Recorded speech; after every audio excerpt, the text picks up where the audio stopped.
आज का main important topic है श्वसन तंत्र। श्वसन तंत्र के बारे में पूरे के पूरे इस वीडियो में समझेंगे।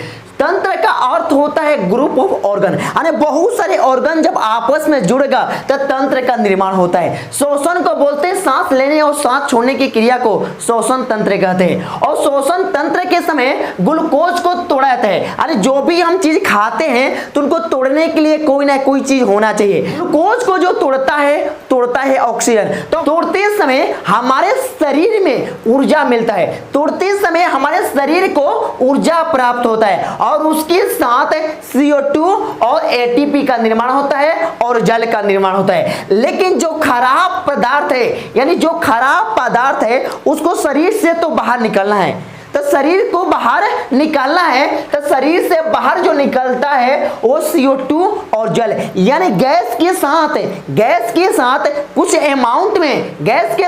अमाउंट में जल भी निकल जाता है, जल भी निकलना प्रारंभ करता है। लेकिन जैसे ऑक्सीजन हमारे बॉडी में प्रवेश करता है, जैसे हम बाहर से एयर लेते हैं तो हमारा बॉडी का टेम्परेचर, यानी बॉडी जो होता है गर्म होता है। और जैसे ब्लड सर्कुलेशन होता है, यानी हमारे शरीर के अंदर जैसे जैसे ब्लड का सर्कुलेशन होता है हमारा बॉडी एकदम गर्म होता है। जिस दिन बॉडी ठंडा हो गया, यानी जिस दिन शरीर ठंडा हो गया, समझ जाओ वो इंसान धरती पर नहीं है, अब इंसान दुनिया छोड़कर चला गया। क्योंकि मरते समय इंसान का जो बॉडी होता है, यानी जो शरीर होता है ठंडा पड़ जाता है और ठंडा के साथ उनका बॉडी का वेट जो होता है बढ़ जाता है। क्योंकि उनका जो ब्लड है, यानी जो उनका ब्लड है सारे के सारे क्लॉट बन जाता है, यानी थक्का बन जाता है और थक्का बनकर जहाँ तहाँ जम जाता है। और जब जमेगा तो बॉडी का सर्कुलेशन नहीं होगा,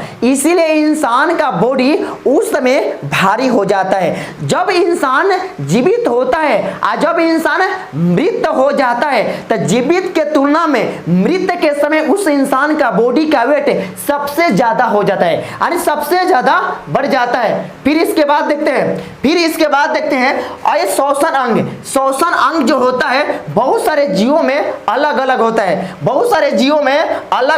है। जैसे हो गया स्तनधारी जो होता है, जैसे चिड़िया हो गया, यानी जो पंछी जितना भी पंछी है सारे के सारे स्तनधारी होते हैं। उन सब में सांस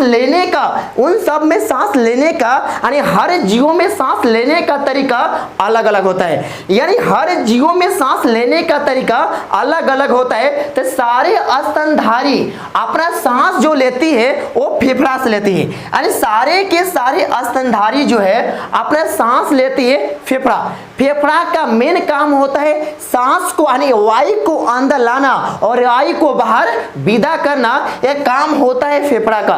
तो जितना भी गाय भैंस मनुष्य यानी जितना भी पंछी हो गए तो सारे के सारे उन सब में सांस लेने का जो कार्य करता है वो करता है फेफड़ा, यानी फेफड़ा को हम इंग्लिश में बोलते हैं लंग्स,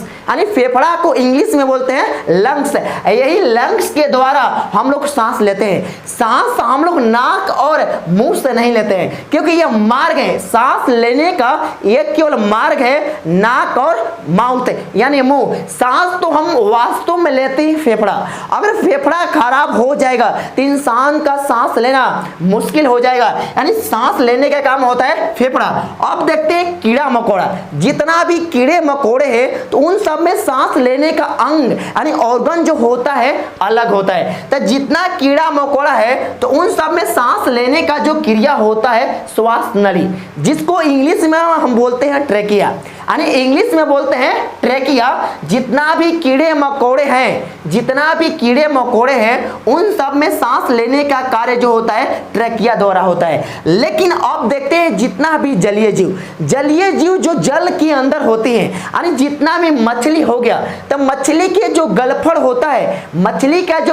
होता है उसी के द्वारा सांस लेती है, यानी उसको गिल्स भी बोलते हैं, गलफड़ भी बोलते हैं और उसका दूसरा नाम होता है क्लोम, यानी 3 तरीका से उसका नाम है, यानी गिल्स भी बोलते हैं, गलफड़ और क्लोम। जितना भी जलीय जीव है जो जल के अंदर रहती है तो उनका सांस लेने का जो ऑर्गन है गलफड़ है या क्लोम है या गिल्स है, ये जलीय जीव का हो गया। अब समझते हैं मेढक।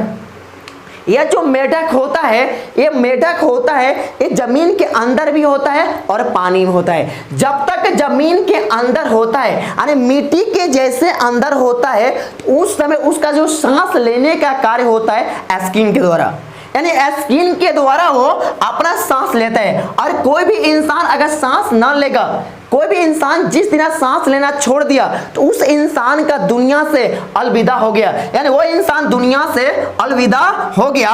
तो मेढक में सांस लेने का तरीका अलग अलग होता है, यानी जमीन के अंदर होगा तो सांस लेगा त्वचा से, जैसे आ गया ऊपर यानी आ गया, यानी जैसे अगर जमीन के ऊपर आ गया तो अपना सांस जो लेता है फेफड़ा यानी लंग्स के द्वारा लेता है। लेकिन जब बचपन में होता है यानी जब उसका बचपना जो अवस्था होता है, जब छोटी अवस्था में होता है तो सांस लेता है गिल्स। किससे लेता है? गिल्स। यानी मेढक में सांस लेने का तरीका डिफरेंट होता है। क्या होता है? डिफरेंट होता है। तब समझ गए स्तनधारियों में सांस लेने का तरीका होता है फेफड़ा। कीट में सांस लेने का जो होता है अंग वो होता है श्वसन नली। जलीय जीव में सांस लेने का होता है गिल्स। लेकिन आप देखते हैं श्वासोच्छ्वास, यह जो होता है दो प्रकार का होता है। लेकिन श्वासोच्छ्वास किसे कहते हैं पहले समझ लें। श्वासोच्छ्वास उसे कहते हैं सांस लेना और सांस छोड़ना, यानी सांस लेने और सांस छोड़ने के क्रिया को हम श्वासोच्छ्वास कहते हैं, श्वासोच्छ्वास कहते हैं। लेकिन लोग बोलते हैं सांस लेते हैं नाक और मुंह से, यानी नाक बंद कर दे तो मुंह से सांस ले लेंगे, और मुंह बंद कर दे तो नाक से सांस ले लेंगे। लेकिन सांस लेने का एक मार्ग होता है, एक रास्ता होता है, लेकिन वास्तव में सांस लिया जाता है लंग्स से। किसे? लंग्स को बोलते हैं हिंदी में फेफड़ा, यानी फेफड़ा से वास्तव में हम सांस लेते हैं। फेफड़ा से हम वास्तव में सांस लेते हैं। नाक और माउथ जो है सांस का एक मार्ग है, सांस का एक मार्ग है। लेकिन यह जो होता है सांस लेते समय वायु अंदर की ओर आता है और बाहर की ओर जाता है। यानी कहने का अर्थ होता है श्वासोच्छ्वास जो होता है दो प्रकार का होता है। श्वासोच्छ्वास जो होता है दो प्रकार का होता है, एक निःश्वासन होता है, एक निःश्वासन। यानी जैसे इसमें बिंदु डाल दिए तो होगा निःश्वासन, और जैसे अगर बिंदु न डाले होता है निःश्वासन। तो निःश्वासन में जो होता है वायु जो होता है अंदर की ओर आता है, यानी जैसे हम सांस लिए तो इसमें वायु जो होता है अंदर की ओर आएगा, यानी बॉडी के अंदर प्रवेश करेगा। लेकिन जैसे हम वायु को फेफड़ा से, यानी वायु को जैसे फेफड़ा से बाहर की ओर, यानी जैसे वायु बाहर की ओर निकलता है उसको बोलते हैं निःश्वासन। तो बताइए जैसे वायु अंदर आएगा तो उसमें बहुत सारे गैस, यानी कुछ गैस हमारे बॉडी के अंदर एंट्री करता है, यानी कुछ गैस जो होता है हमारे बॉडी के अंदर प्रवेश करता है। तो सबसे अधिक मात्रा में जो हमारे शरीर के अंदर जो प्रवेश करता है उसका नाम होता है नाइट्रोजन। तो नाइट्रोजन का परसेंटेज 78, और नाइट्रोजन जो होता है जैसे हम वायु को लिए तो हमारे शरीर के अंदर नाइट्रोजन 78% प्रवेश कर गया, 78% प्रवेश कर गया। लेकिन इस नाइट्रोजन का हमारे शरीर में किसी भी प्रकार का काम नहीं है। जितना लेते हैं उतना ही छोड़ते हैं, यानी हम अंदर लिए 78 तो छोड़े भी कितना 78, तो इससे हमें क्या मिला? कुछ ना। यानी जितना लिए उतना ही हम छोड़ दिए, तो इससे तो कुछ ना फर्क पड़ा। लेकिन ऑक्सीजन लिए कितना परसेंट? 21, यानी हम वायु से ऑक्सीजन लिए 21% तो छोड़े कितना? 17, क्योंकि हमारे बॉडी में ऑक्सीजन का कार्य है। जब तक ऑक्सीजन नहीं होगा तो ग्लूकोज नहीं टूटेगा, और जब तक ग्लूकोज नहीं टूटेगा तो हमारे सेल को ऊर्जा प्राप्त नहीं होगा, और जब तक हमारे सेल को ऊर्जा प्राप्त नहीं होगा तो कोई भी कार्य नहीं कर पाओगे, यानी किसी भी प्रकार का कार्य नहीं कर पाओगे। इंसान का तुरंत डेथ हो सकता है ऑक्सीजन के कमी से। सुनियो, यानी कभी कभी जिस इंसान के अंदर ऑक्सीजन का कमी हो जाता है तो आर्टिफिशियल ऑक्सीजन सिलेंडर लगाया जाता है क्योंकि उसका बॉडी में कार्य करे। फिर उसके बाद देखते हैं लेते हैं 21%, छोड़ते हैं 17%, तो दोनों में अंतर कितना हुआ? 3%। यानी ऑक्सीजन का अगर हमारे बॉडी में अगर कार्य ना होता, जितना लेते उतना ही छोड़ देते। हमारे शरीर में सबसे ज्यादा ऑक्सीजन का कार्य है। फिर इसके बाद देखते हैं CO2। क्या देखते हैं? CO2। तो एयर जैसे हमारा वायु हमारे जैसे बॉडी में प्रवेश करता है 0.03%, यानी 0.03% जो वायु होता है हमारे शरीर के अंदर प्रवेश करता है, लेकिन निकलता है 4.6%। लेकिन इसको अप्रोक्स में मान के चलते हैं हम 4%। अब समझिए, अगर CO2 का ज्यादा अमाउंट हमारे शरीर में हो जाएगा तो ब्लड काला दिखने लगेगा, क्योंकि इंसान का जब मृत्यु होता है तो उसके ब्लड जो होता है काला पड़ जाता है, क्योंकि CO2 का अमाउंट ज्यादा हो जाता है। लेकिन जैसे अगर ज्यादा ऑक्सीजन का अमाउंट होगा तो इंसान का जो ब्लड होता है वो रेड होता है, यानी जो हमारे ऊपर का जो सीरा होती है, वो जो ऊपर का जो नसें होती है उसमें ब्लड ग्रीन टाइप का दिखता है। ग्रीन का मतलब उसमें CO2 का अमाउंट होता है। अब बताइए, CO2 इतना लिए और छोड़े कितना? इतना, यानी CO2 लिए 0.03% है, आज छोड़े 4.6%, यानी अप्रोक्स मान के चलो 4। यानी अगर खराब ना होता, अगर CO2 अगर अच्छा होता तो इसको छोटे थोड़े अपने शरीर के अंदर पर रख लेते, लेकिन यह खराब पदार्थ है, इसीलिए सारे के सारे जो काम करवाता है ब्रेन। क्या करवाता है? ब्रेन। अगर ब्रेन किसी का डाइवर्ट हो गया तो समझो, ब्रेन किसी का डाइवर्ट हो गया तो ज्यादा निकालना है CO2 और निकाल देगा ऑक्सीजन। अब समझिए, जनरेटर का जो धुआं होता है उसमें CO2 का अमाउंट ज्यादा रहता है, तो उस समय इंसान अगर जनरेटर के धुआं के सामने अगर खड़ा होगा तो धुआं सूंघने में सबसे अच्छा होता है, यानी सुगंध उसका सबसे अच्छा रहता है। लेकिन पता नहीं होता है लोगों को उस धुआं के अंदर CO2 का अमाउंट सबसे ज्यादा होता है, सबसे ज्यादा होता है। और ज्यादा CO2 का अमाउंट होगा तो इंसान का डेथ भी हो सकता है। अब इसके बाद देखते हैं सांस लेने का जो मार्ग होता है कौन कौन होता है, यानी सांस कहां से होकर फेफड़ा के पास पहुंचता है। तो सबसे पहले सांस जो लेते हैं नासा छिद्र जो बोलते हैं आगा वाला नाक का जो पार्ट है उसको नासा छिद्र बोलते हैं। ऐसी नासा छिद्र के अंदर जो होता है नकटी जो बोलते हैं, यानी जितना बाल होता है उस सारे के सारे बाल नासा छिद्र के अंदर होता है। ये नासा छिद्र क्या करता है, यानी इसके नासा छिद्र के अंदर जो बाल होता है सारे के सारे धूल कण जो होता है उनको इकट्ठा करके बाहर निकाल लेता है, यानी इकट्ठा करके उसको जमा देता है। फिर इसके बाद नासा छिद्र के बाद जाता है वायु नासा का पार्ट। यह जो नासा का पार्ट है, हल्का से हम मारेंगे तो ज्यादा चोट आता है, तेजी अगर कोई हिट के मार दिया तो बिना जो होता है ना ब्लड निकलने लगता है, तो यही नासा का पार्ट होता है। इस नासा का पार्ट के अंदर होता है म्यूकस।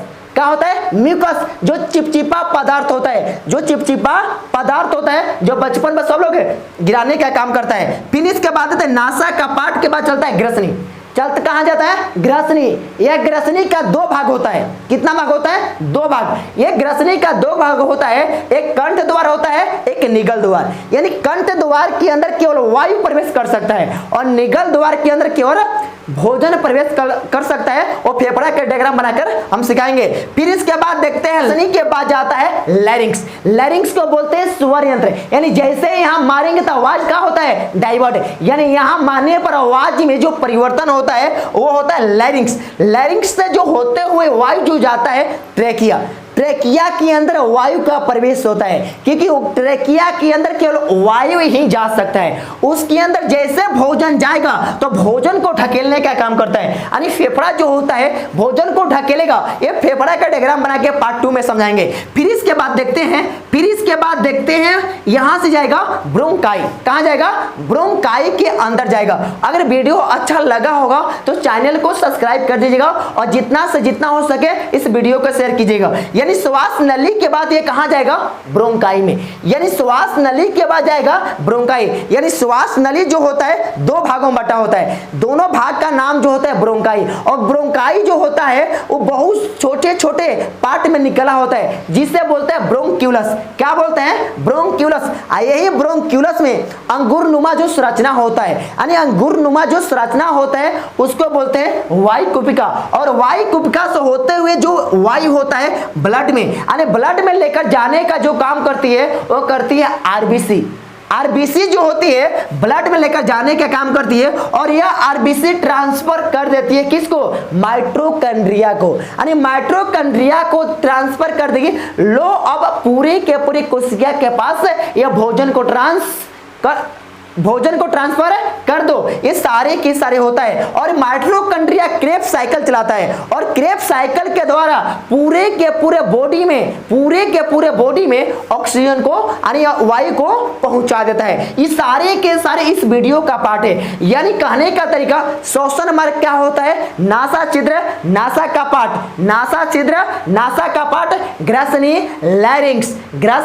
लैरिंक्स, फिर उसके बाद होता है श्वास नली, ब्रोंकस, ब्रोंक्यूलस, एल्वेओलाई, ब्लड के बाद जाएगा सेल में, कौन सा सेल है, माइटोकॉन्ड्रिया, और माइटोकॉन्ड्रिया पूरे के पूरे शरीर में ग्लूकोज को पहुंचा देगा, जिसके कारण जो भी कोशिका का एनर्जी का काम होगा, जिसके कारण जो भी कोशिका का जो भी भोजन का काम होगा वो भोजन अपना ग्रहण कर लेगा, जिसके कारण इंसान कोई भी कार्य को संपन्न कर सकता है। अगर जिस इंसान के शरीर के अंदर सेल को भोजन पूर्ण रूप से ना मिलेगा तो इंसान भर दिना जो सुस्त होता है ना, जो भर दिना उदास टाइप का बैठा रहेगा, भर दिना सैड मोड में बैठा रहेगा, जिसके कारण उसका कोई भी काम करने में मन नहीं लगेगा। इस सारे के सारे श्वसन तंत्र का पार्ट 1 है और पार्ट 2 में समझाएंगे लंग्स के बारे में, फिर इसके बारे में लंग्स के बारे में समझाने के बाद पार्ट 3 आएगा। जय हिंद दोस्तों, आज के लिए इतना ही, अब नेक्स्ट वीडियो में समझेंगे। और वीडियो अच्छा लगा होगा तो चैनल को सब्सक्राइब कर दीजिएगा।